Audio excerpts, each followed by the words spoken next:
Asleep at Last. Welcome to another one of my videos. Please remember to subscribe to my channel to be notified of when I do new videos. This video is talking about cat naps.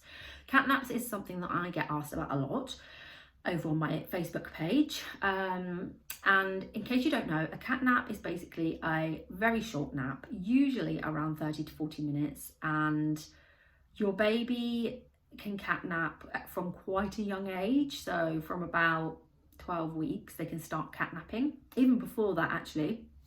And you'll notice all of a sudden they'll go from taking long chunks of sleep to suddenly taking very short naps and never going beyond the 30 or 40 minute point. A sleep cycle during the day is actually 40 minutes, which is why very often that is the cutoff point. Cat naps are often a result of overtiredness. So just a buildup of cortisol, which is the non-sleepy hormone in their system, preventing them from being able to link those sleep cycles. It can also happen because they haven't been taught how to self-settle, and so they are needing you to assist them to link that sleep cycle and to sleep that bit longer. But often with cat naps, parents say that they have tried to get them back to sleep and they don't. They just point blank will refuse.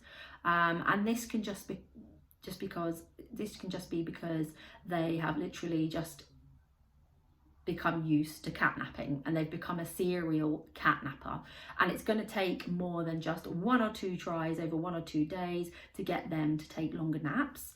So it's going to take a bit of work, and you're going to have to be really consistent over the course of 1 to 2 weeks in order to get them to take longer naps. Now, the first thing I would say is make sure that they are waking up consistently at the same time every morning.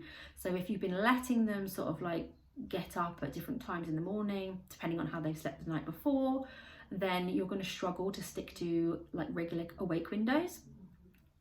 And awake windows are really going to help you to understand when your baby is genuinely tired, to get that kind of timing right, so they're not overtired and fighting it and cortisol's really high, and they're not undertired whereby you eventually get them to sleep but they will not have a very deep sleep, and the cat nap is giving them just enough to power on through to the next cat nap. So wake them consistently at the same time every morning and find out what their awake window is for their age. Now, if you're not sure what that is, I do have a guide for newborn babies right through to children aged 3, and the link for that is in the comments below. Once you get that guide, check out the age of your little one, what their awake windows are, and put them to sleep within that awake window. So if the awake window is 2 hours, for example, you want to start winding them down after an hour and a half and pop them down after an hour and 45 minutes. So they've got sort of, a good 10-15 minutes to, drop off, settle themselves, calm themselves down, relax, and drop off to sleep.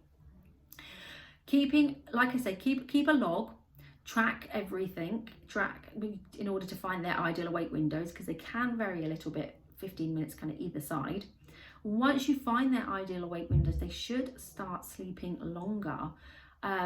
Keep the early morning naps shorter, and you want the middle of the day nap to be the biggest and the later afternoon naps to be quite short as well. So make sure the distribution of sleep is that they're getting the biggest chunk of sleep in the middle of the day, because that's when babies are biologically more tired.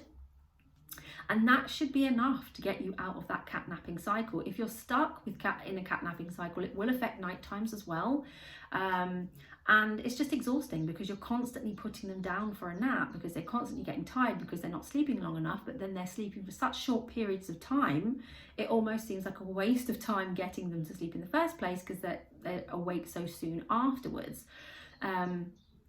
So yeah, it will really help you out, and having an early bedtime as well, rather than getting them to continue napping into the evening, try and bring bedtime earlier and see if you can get them to do longer chunks in the evening as well. Often bedtime is too late for little ones. I find people often just kind of stick with the generic 7 p.m. Your little one might need a 6 p.m. bedtime. Your toddler may even need a 6 p.m. bedtime, depending on how much day sleep they've had, to get on top of the sleep debt. So yeah, it all helps, but start with the awake windows and grab my free guide if you haven't already. Like I said, the link is in the comments.